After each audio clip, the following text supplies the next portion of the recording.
आज आपण घरच्या घरी सेम टू सेम मार्केटमध्ये मिळतो ना तसाच आईस्क्रीम घरी बनवणार आहोत। आणि विशेष म्हणजे हा आईस्क्रीम बनवण्यासाठी फक्त 3 साहित्य मी वापरलेलं आहे।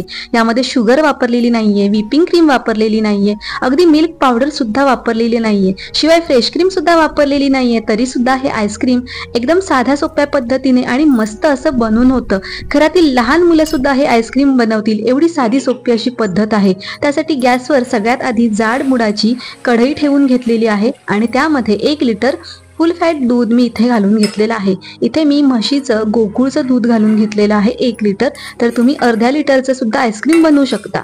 तर हे जे दूध आहे ना त्याला आपण साय येऊ द्यायची नाहीये।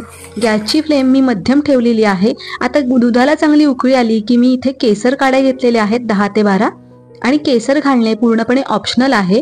आणि पण जर केसर घालणं जर तुम्हाला शक्य असेल तर मात्र आवर्जून घाला। केसरमुळे आईस्क्रीमला हलकासा कलरही छान पिवळा येतो आणि चवही छान लागते आईस्क्रीमची, म्हणून मी इथे केसर घेतलेला आहे। तर तुम्ही त्याऐवजी कलर सुद्धा yellow colour gel food colour वापरू शकता। तर त्याचसोबत मी इथे 20-25 काजू घेतलेले आहेत। ते निदान 20 मिनिटं किंवा 30 मिनिटं अर्धा तास म्हणजेच पाण्यामध्ये भिजायला ठेवायचे आहेत, जेणेकरून ते मिक्सरमधून छान बारीक होतील। आता मिक्सरमधून बारीक करताना यामध्ये मी अर्धा कप जे आपण उकळायला ठेवलेलं आहे ना त्यातीलच दूध घालून घेतलं आणि त्याची एकदम बारीक अशी पेस्ट करून घेतली। हे बघा अशा पद्धतीने एकदम क्रीमी अशी पेस्ट करून घ्यायची आहे। आता दूध जेव्हा आपलं अर्ध व्हायला आलेलं आहे, म्हणजे 1 लिटर दूध होतं त्यापैकी अर्धा लिटर दूध राहिलेलं आहे, तेव्हा ही काजूची पेस्ट आहे ना ती यामध्ये घालून घ्यायची आहे। आणि आता गॅसची फ्लेम मात्र मीडियम ठेवायची आहे, मीडियम टू लो ठेवायची आहे। आणि आपण जे मगाशी केशर काड्या घातलेल्या होत्या ना दुधामध्ये, ते दूध सुद्धा यामध्ये घालून घ्यायचं आहे आणि व्यवस्थित मिक्स करायचं आहे। आता मात्र आपल्याला हे दूध जास्त आटवायचं नाहीये, ते ऑलरेडी जास्त आटवलेलं आहे।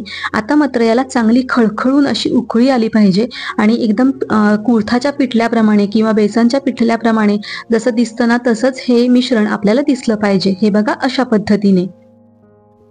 तर आता हे करपण्याची शक्यता असते, म्हणूनच गॅस इथे आपल्याला लो करायचा आहे आणि सतत ढवळत राहायचं आहे। आता मात्र आपल्याला गॅस बंद करायचा आहे। हे बघा मस्त असं दाटसर हे मिश्रण बनवून झालेलं आहे। यामध्ये मिल्क पावडर वापरलेली नाहीये किंवा दुसरं काहीच वापरलेलं नाहीये। आता हे थंड करू द्यायचं आहे। थंड झाल्यानंतर एका मिक्सरच्या भांड्यामध्ये आपण हे फिरून घेणार आहोत। तर हे बघा एकदम रबडी सारखं दाटसर असं हे मिश्रण झालेलं आहे। तर आता एक मिक्सरचं भांडं घेतलं। मिक्सरचं भांडं शक्यतो मोठं घ्यायचं आहे। यामध्ये हे मिश्रण घालून घ्यायचं आहे। तर हे सगळं मिश्रण मी घालून घेते आता एकदम, म्हणूनच मिक्सरचं मोठं भांडं घ्यायचं आहे। तर या मिश्रणाची कन्सिस्टन्सी बघा तुम्ही, इथपर्यंत आपल्याला ही कन्सिस्टन्सी ठेवायची आहे। आता इथे 5 टेबलस्पून मी गूळ घेतलेला आहे। याऐवजी तुम्ही साखर सुद्धा वापरू शकता। आणि त्याचबरोबर साधारण पाव चमचा वेलचीची पावडर सुद्धा घातलेली आहे। आणि आता हे सगळं आपल्याला छान मिक्सरमधून फिरवून घ्यायचं आहे। आता हे मिक्सरमधून फिरवल्यानंतर तुम्ही बघू शकता याला हलकीशी जाळी सुद्धा बुडबुडे आलेले आहेत, जाळी पडते यामुळे थोडीशी आईस्क्रीमला। आणि आता हे एकदम स्मूथ असं बॅटर तयार आहे। हे बॅटर तुम्ही असे जे चहा पिण्याचे कप असतात, ग्लास असतात ना त्यामध्ये ठेवू शकता किंवा आईस्क्रीमचं जे भांडं मिळतं, साचा मिळतो त्याच्यामध्ये सुद्धा सेट करून घेऊ शकता। पण मी इथे ह्या डब्यामध्ये टप्परवेअर डब्यामध्ये ओतून हे मिश्रण आहे ना फ्रीजमध्ये ठेवून घेणार आहे। हे आईस्क्रीम तयार करून घेणार आहे। आता हे मिश्रण तुम्ही बघताय ना ओतल्यानंतर सुद्धा किती सुरेख दिसतंय, तितकी चवही खूप छान आहे या आईस्क्रीमची। आणि हलकीशी अशी छोटे छोटे बुडबुडे सुद्धा आलेले आहेत, ज्यामुळे आपलं आईस्क्रीम खूपच छान बनणार आहे। तर यावरती मी थोडेसे ड्रायफ्रुट्स घालून घेतलेले आहेत कट केलेले।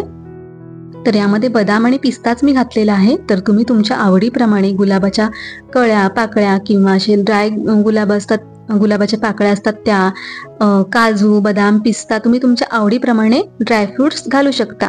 आता इथे मी फॉइल पेपरने कव्हर केलेला आहे। तर तुम्ही इथे प्लास्टिकने सुद्धा कव्हर करून घेऊ शकता। आणि हे झाकण लावायचं आहे। तर शक्यतो हे टाईट लावायचं आहे फॉइल पेपर किंवा जे प्लास्टिक तुम्ही लावाल ते। याऐवजी तुम्ही क्लिंग रॅपने सुद्धा पॅक करू शकता। फ्रीजरला ठेवायचं आहे 8 ते 10 तास आणि त्यानंतर तुम्ही बघू शकता 10 तासांनी आपला आईस्क्रीम एकदम व्यवस्थित सेट झालेला आहे आणि हा आईस्क्रीम खाण्यासाठी तयार आहे। आणि एकदमच स्मूथ असं हे आईस्क्रीम बनवून झालेलं आहे। हे बघा, एकदम स्मूथ असं हे आईस्क्रीम तयार आहे। शिवाय एकदम हेल्दी आहे आईस्क्रीम, घरी बनवलेलं, यामध्ये कोणतंही प्रिझर्वेटिव्ह नाहीये।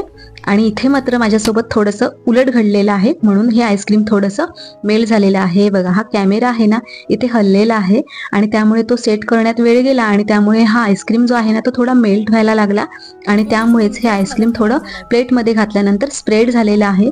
मात्र तरीही तुम्ही हे कट करताना बघू शकता, या आईस्क्रीमची कन्सिस्टन्सी एकदम व्यवस्थित असा आईस्क्रीम झालेला आहे।